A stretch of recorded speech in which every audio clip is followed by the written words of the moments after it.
and welcome to the Habits and Home Show. I'm your host, Lisa Lazat, and I help busy moms bring order to their homes by downsizing and decluttering and ditching old habits in exchange for systems that bring peace and more enjoyment to their lives. If you're a mom trying to show the love of Jesus to your family, but the clutter in your home keeps you overwhelmed and frustrated, you have come to the right place. On this podcast, you will hear easy step-by-step tips to declutter and create systems so you can keep your home organized and finally walk in the peace God has promised you. Need some accountability? I've got you covered there too. Join the Accountability Club, a community of like-minded mamas decluttering and systemizing our homes together. Are you ready, friend? Let's get started. Hey friends, and welcome to the show. This is our last episode of our Executive Functions for ADHD series. Now, on today's episode, we are going to be talking about how to remain flexible. Okay, instead of being an all or nothing personality, how to have some flexibility. Okay, so the topic today is how to stick with your habits and your new routines when your plans are interrupted. All right, how do we do that? And I've got 5 tips for you. First of all, what is an executive function? Executive functions are simply a set of mental skills that help us do daily life. If you feel like you have mom brain, you're probably struggling with some of your executive functions. And if we can pinpoint one executive function at a time and work those muscles, like our organization muscle or our focus muscle, just like we were to go and work out our arms one day at the gym or our legs or have an ab day, it's really good for us to pinpoint one executive function that we're struggling with and get better in that one area so that we can function overall. All right. So I have 5 ways that you can stick with your routines and your habits when you are interrupted, when your plans are interrupted, when you have a goal and you have a way of doing something and something interrupts it, it gets in the way, whether it's a schedule, whether it's a person, whether it's just yourself. How do you stick with those habits and routines when life happens, when things are interrupted? Okay, I have 5 tips for you. First of all, first and foremost, reduce the resistance. Reduce the resistance by simplifying your environment. When we come up against things like clutter in our home, it gives us this feeling of unproductivity, of just lethargy, or just feeling lazy. But when we simplify our environment, we actually optimize it so that we are setting ourselves up to be a successful person. Why are some people super successful? Because they've created an environment for success. So how can we stay consistent with our habits and routines when life happens, when things interrupt our pattern of behavior and the goals and the routines that we set for ourselves? We first reduce the resistance by simplifying our environment. When our environment is super, super simple, we're able to continue to do those habits and those routines no matter what, right? Because we have clarity of thought, we have clarity of mind, we can actually function and know what we're doing in our life. Okay, so reduce the resistance, the things that get in the way of you actually following through with that habit and that routine by simplifying your environment. And I have 2 ways that you can do that with me. You can either hop into my accountability club and do it slowly, one area in your home per month, or you can do it a little bit more vigorously and a little bit more rapidly with me in my private one-to-one coaching. We do it over 12 weeks, pretty much your entire house. And that is my tailored individualized coaching. So you can find both of those opportunities in the links below. Tip number 2 is to anticipate that there will be interruptions in your life. And so you should have a backup plan, something that I go over with my clients when we're talking about our daily reset. When we schedule our daily reset and we say, when's it going to happen? I always ask them, I say, okay, well, what's the backup plan when you can't do your daily reset at that certain time? When will you do it? When is your backup plan? And so I want you to anticipate that life is going to throw interruptions at you. And I want you to be prepared for those opportunities to happen. That might mean, okay, if I'm anticipating interruptions are going to happen, that might mean I wake up 30 minutes early every morning. Because if I have a routine for my morning, and more than likely, I'm going to have some kind of interruption because I have children in my life, then I'm going to allow for those interruptions or those opportunities for interruptions to happen. And I'm going to wake myself up 30 minutes early to give myself the time to actually follow through with my habits and my routines, no matter what. All right, tip number 3 is to simplify your routine. A lot of y'all get really excited about this idea and this topic of creating schedules, creating routines. And if you're just getting started with this, you bite off more than you can chew. And you create these really long list of steps and these routines. Y'all, I like to break it down to my BM3s, the bare minimum 3. What are the 3 bare minimum tasks I need to do in the morning? Okay. What are the 3 bare minimum tasks I need to do in the evening? What are the 3 bare minimum tasks I need to do when I come home from dropping my kids off at school? Okay. Break down your routines into 3 bare minimum steps. Weed out your to-do list. You are taking on too much. This year, my word is margin. And I want to allow myself so much margin to get things done. So when I go to the gym, I give myself 2.5 hours. I give myself a 2.5 hour block because sometimes I might remember that I need to go to the grocery store, or my husband might call me and say he needs me to run an errand or something like that. And so I want you to give yourself more margin. I want you to give yourself more time. And I want you to simplify your routine. Don't make it so complicated, all right? Tip number 4 is to simplify your to-do list. Okay, we simplified the routines. Now we're going to simplify our to-do list. Why are you putting so much on your to-do list?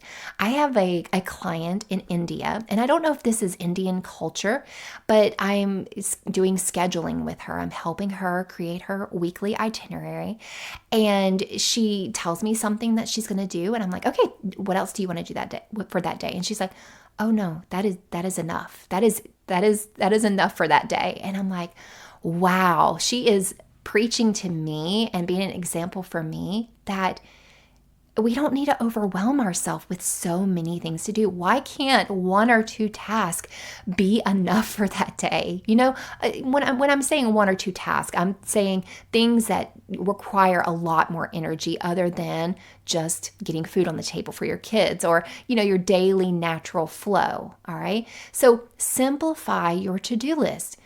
That might mean hiring some people. That might mean decluttering more in your house so that you have less to clean and less to tidy up, okay?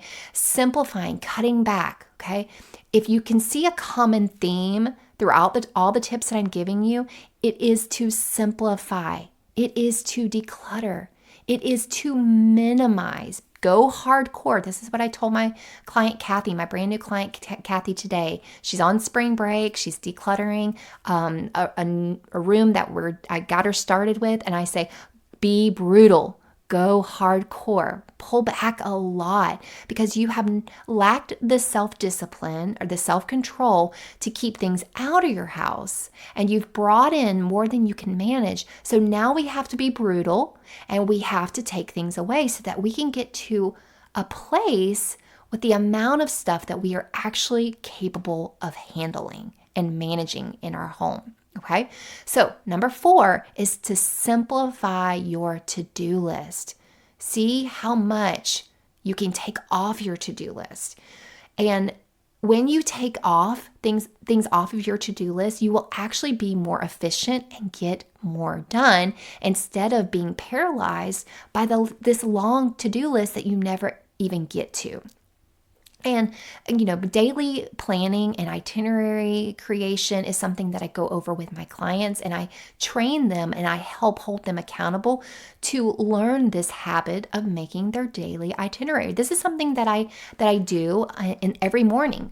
Back in the day when I had a really bad habit of getting on social media right when I woke up in the morning before I got out of bed, and I would scroll a little while, I replaced that habit with planning out my day. So I still grab my phone, but the first thing I do is I look at my Google Calendar or my virtual calendar on my iPhone, and I see what is on my schedule for today, whether it's business related, work related, family related, and I take all of that and I plug it into my daily time blocks that I've created on my notes app on my phone. And I will show you again, I've shared this several times on a couple of different blogs.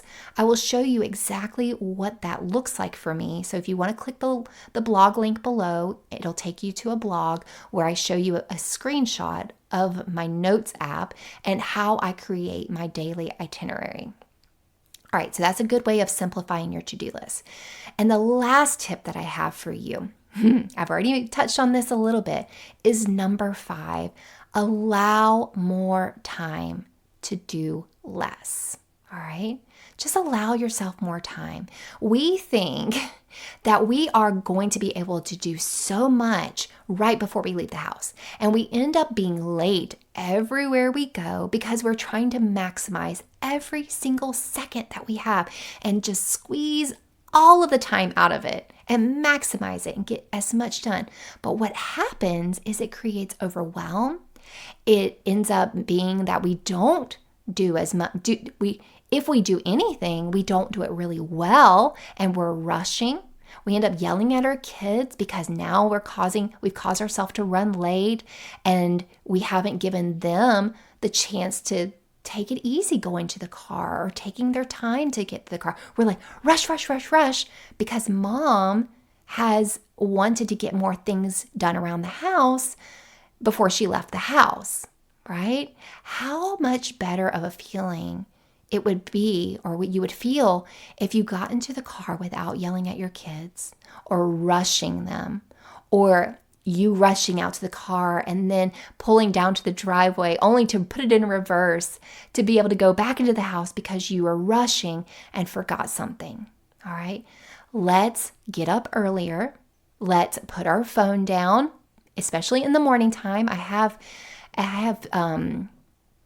screen time on my kids' phones, and it's set to the time that they actually show up to school. They just don't even have access to anything. Now, they do have access to be able to text or call their parents or emergency. So if they wake up in the morning and we're not there for some reason, they can do that. But as far as all of their other apps, nope, they don't have any opportunity to get on those apps, because I know once they pick up their phone, it is going to hinder their ability to focus in the morning time on what they need to get done. It's the same with yourself. So you have to have some self-discipline. You've got to learn how to parent yourself and not pick up your phone and get yourself distracted from the things, the bare minimum 3 or the bare minimum tasks that need to be done in the morning.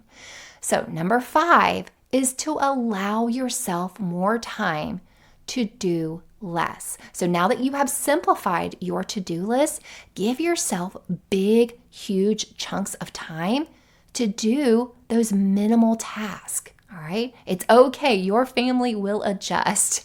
Don't feel like you are being underproductive if you don't have a huge long list and you are squeezing in all of these different tasks in a short amount of time. All right, let's take a note from my friend over in India. Give yourself less to do and allow more time. All right, I'm going to go back over those 5 tips for how to stick with your habits and the routines you create for yourself when your plans are interrupted. First of all, reduce the resistance by simplifying your environment. That means decluttering, that means organizing, that means creating systems. Number 2, anticipate interruptions and have a backup plan for them. Number 3, simplify your routines. Think bare minimum 3 steps. Number 4, simplify your to-do list. And number 5, allow yourself more time to do less. All right, friends, I have loved hanging out with you during this series on executive functions for ADHD moms. Now we will be moving into a couple of topics that I've been wanting to share on that fall outside of this podcast series, and then we will pick up again with a new series right before the summer. All right, I will see you right here next time on the Habits and Home Show. Hey friend, before you go, I wanted to tell you more about the Accountability Club. Each month, we'll tackle a new space in our homes and work together to declutter and set up systems so we can easily maintain order without getting overwhelmed. You'll get a new decluttering tutorial each month, the coaching and accountability you need to actually follow through, and encouragement without judgment from other Christian moms in a safe environment. And guess what? The entire club is off of social media, so you don't have to worry about distractions the world may throw at you. Sweet friend, if you're feeling stuck in your decluttering journey, this is the place for you. Click the link below to try out the Accountability Club and start decluttering today.